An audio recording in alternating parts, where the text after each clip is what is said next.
बनाया गया है कि मंडियों को तोड़ा जा सके। उनका डायरेक्ट ये कहना है कि मंडियां हम तोड़ कहाँ रहे हैं, हम एमएसपी खत्म कहाँ कर रहे हैं।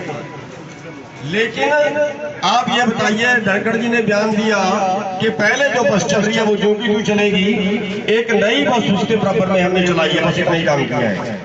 लेकिन हम पूछना चाहते हैं कि अगर अगली बस में किराया फ्री कर दिया जाए और पिछली बस में किराया लिया जाए तो फिर किराए वाली में कौन बैठेगा।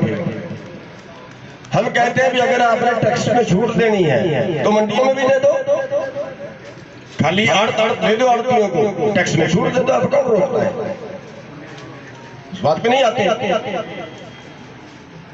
दूसरा, इन्होंने वर्ल्ड मार्केट में जो समझौता किया WTO के अंदर, उसके अंदर ये शर्त है कि किसी देश की सरकार अपने देश के किसान से वर्ल्ड मार्केट से ज्यादा भाव नहीं दे सकती। अगर देगी तो वो आपत्तिजनक सब्सिडी समझी जाएगी। ये उसके अंदर तरीके होगी।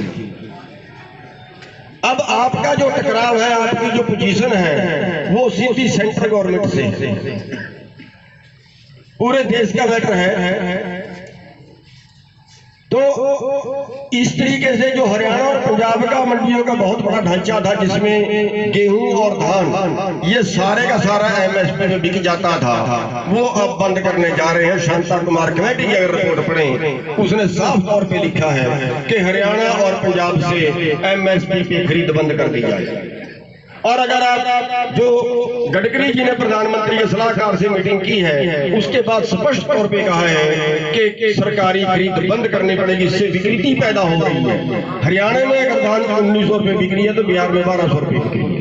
और वन नेशन वन मार्केट पे जब जाएंगे, अगर बिहार में 1200 रुपए धान बिकेगा तो हरियाणा में भी 1200 रुपए ही धान बिकेगा।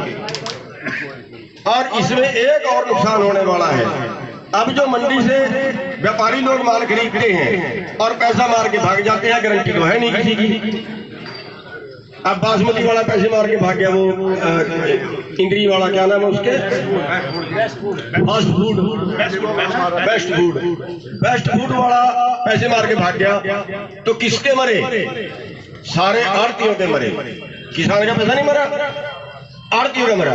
लेकिन अगर उसी आदमी ने ये धान डायरेक्ट खरीदी होती तो फिर किसका पैसा मरता?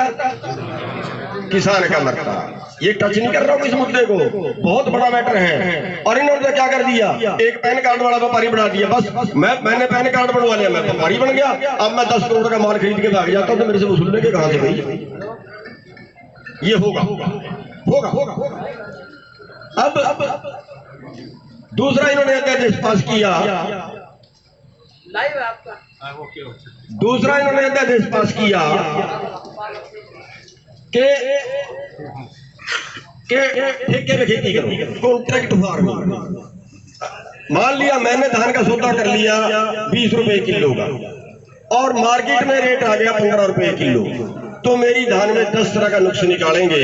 आपका दाना कच्चा है, आपके में टुकड़ा ज्यादा है, आपका रंग फेट है, 10 तरह के नुक्स निकालेंगे और मैं कुछ भी नहीं कर सकता। मेरे पास कोई लेबोरेटरी नहीं है कि मैं टेस्ट करके बताऊं कि जो आपने एग्रीमेंट किया था वही धान है। मैं SPM के पास जा सकता हूं, DC के पास जा सकता हूं, इतने दिन मेरे पास रखने की व्यवस्था नहीं है। और वो भी सरकार के आदमी मेरी नहीं सुनेंगे, उनकी सुनेंगे। और कोर्ट में जाने का मेरे पास अधिकार नहीं है।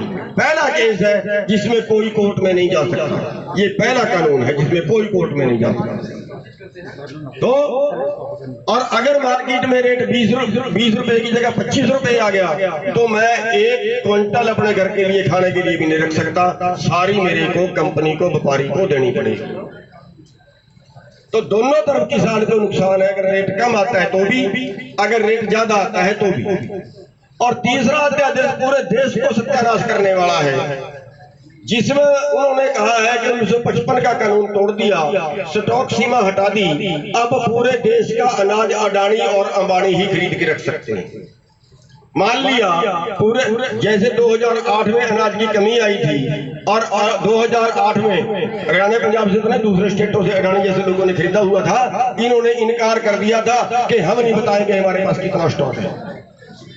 और बाहर से अनाज मंगाया था, 2200 रुपए तक अनाज नहीं मिला था। अगर ऐसी स्थिति भविष्य में आ गई, या आप मानिए 4 साल पहले महाराष्ट्र की सरकार ने दाल पे छूट दी थी और हमने पूरा आंकड़ा निकाल के सरकार के आगे रखा था, और वो महाराष्ट्र की चिट्ठी भी सरकार के आगे रखी थी निकाल के, जिसके तहत छूट दी गई थी। तो महाराष्ट्र की सरकार ने केवल दालों पे छूट दी थी, केवल दालों पे, कि दाल का कोई कितना स्टॉक रख सकता है, और 50 रुपए वाली दाल 200 रुपए किलो बिकेगी। ये आपके सामने होने वाला है। पूरे देश को भूखा मार देंगे ये लोग। अब इसका इलाज क्या है? इसका इलाज है कि ये आंदोलन हम सब मिलके लड़े, देश की जनता मिलके लड़े, आड़ती, मजदूर, किसान, व्यापारी, और इसके साथ मैं तो ये कहूंगा कि ये बात हमने आम नागरिक, क्योंकि अन्न तो सारे खाते हैं और भूखमरी जब बढ़ती तो सब खाते हैं। दाल में आपके हर आदमी की जेब से पैसा निकला है। ऐसे ही भविष्य में हमारी जो अन्न सुरक्षा है वो चंद व्यापारियों के हाथ में दे रहे हैं, और इससे छोटा व्यापारी भी खत्म होगा। छोटे व्यापारी को कौन खरीदने देगा? बड़ी मछली छोटी मछली को खाती है। जो हमारे शहरों में हमारे भाई बैठे हैं उनको कोई व्यापार नहीं करने देगा। तो अब ये आफत आपके सामने है, और हम ये तो भूल जाएंगे शराफत से कोई मानेगा। ज्ञापन देने से वो मानता है जिसको पता ना हो, कहने से वो मानता है जिसको पता ना हो। हमने अपनी बात को आगे तक पहुंचा दी। उनको जिनको पता है और जानबूझ के कर रहे हैं, उनका इलाज क्या है? उनसे तो टकराना पड़ेगा, कोई इलाज नहीं है दूसरा। कुर्बानियां देनी पड़ेंगी, इससे अलावा कोई इलाज नहीं है। और अगर हम सभी इकट्ठे हो जाए, आड़ती भाई, मुनीम भाई, किसान भाई, व्यापारी भाई अगर जुड़ जाए, तो फिर सरकार को हम दबा सकते हैं। तो मैं आपसे एक अनुरोध ये करना चाहूंगा कि जहां आप इस तरह का प्रोग्राम रखें, हमारा पूरे सारे हरियाणा का नहीं, हम भी इस एजुकेशन को पूरे देश में फैला रहे हैं, पूरे देश में फैला रहे हैं। कई हमने जो हमारे लीडर हैं उनको हम 10 सितंबर की रैली में बुला रहे हैं। आज बनारसी जी बता रहे हैं कि जो आड़तियों का एजुकेशन है ये भी आज 5 स्टेटों में फैल चुका है। बधाई है इनको, मुबारक है इनको।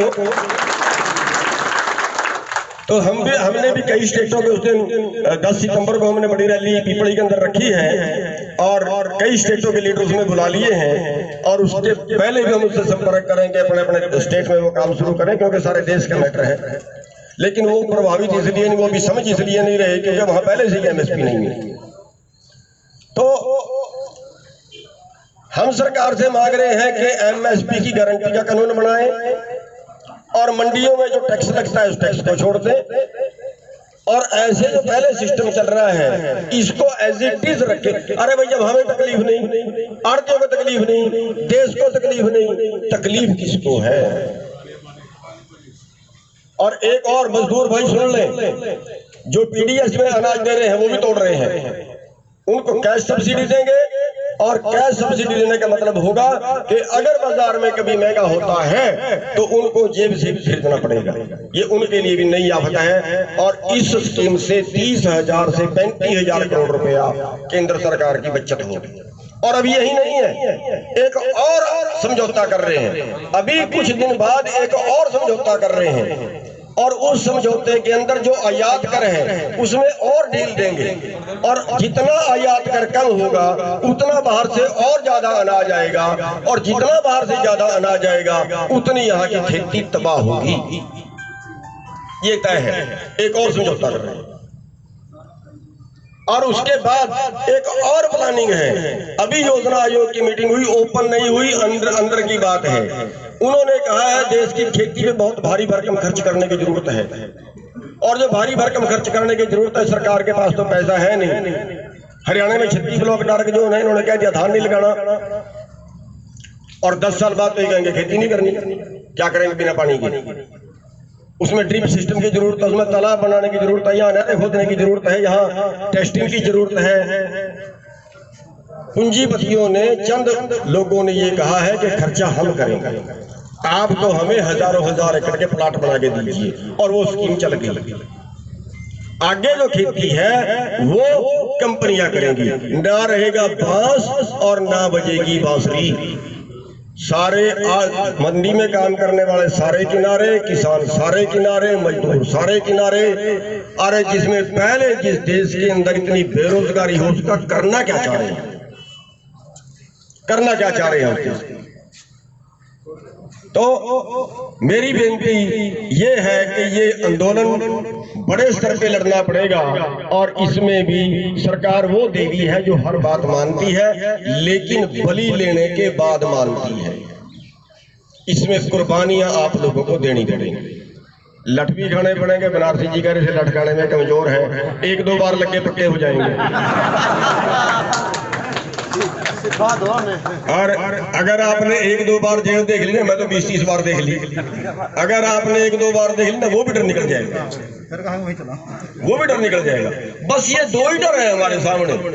सबसे बड़ा जेल का डर है, जिसके अंदर से वो निकल गया ना, इससे बड़ी तोप इनके पास कुछ नहीं कर सकते। पकड़ के मुकदमा बना सकते, जेल में डाल सकते, जिसका वो डर निकल गया बात खत्म, वो इनका गुरु है।